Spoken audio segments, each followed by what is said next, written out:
Hi, I'm ScottFilipiak. I'm an artist here at GraySkyGallery. I'm a traditional painter who incorporates technology into all my work.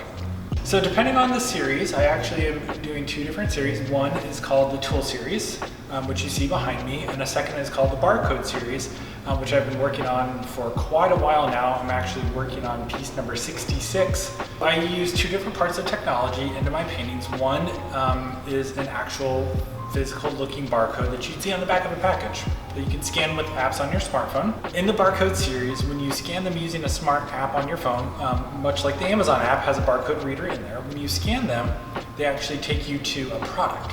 So an axe, a chainsaw, and a hatchet.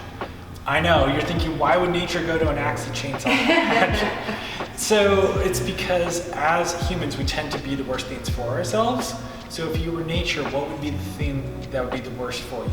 An axe, a chainsaw, or a hatchet. Trying to draw a line between if you were trying to change a bad habit to not be self-destructive, all you have to do is change the little aspect of the barcode and it changes the whole thing. It's no longer a destructive behavior. So the second technology I use is actually an NFC chip, so a near field communication chip. It takes a tiny little computer chip and I paint it actually into the works so they disappear. And when you put the paint over the top, and I use lots and lots of paints, you can actually feel they're pretty tactile. But when you get your phone close, it actually will launch a website on your phone. So sometimes I send them to YouTube, sometimes I send them to websites, sometimes I send them to other images. They're kind of how one theme would relate to another. And I call them the Tool series because they generally they're old tools. I love the rusty dirtiness of them, but they're still very useful objects. So an old hammer that you pulled out of your grandfather's garage can still be used. It's rusty and banged up and it's been thrown around for 50 years and it's still a very valuable object that can be used day in and day out. Or you can go to a discount hardware store and pick up a cheap $10 hammer and the third time you use it, the head goes flying off.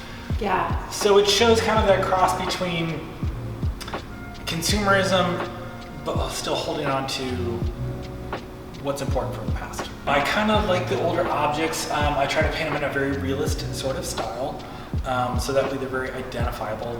They're not interpretation, so they look very much like they should. And I have been painting a similar size to the original, so a 1-to-1 sort of scale.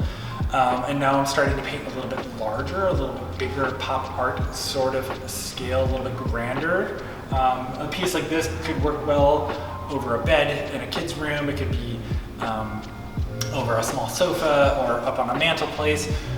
This one's really fun if you use your phone to link to it.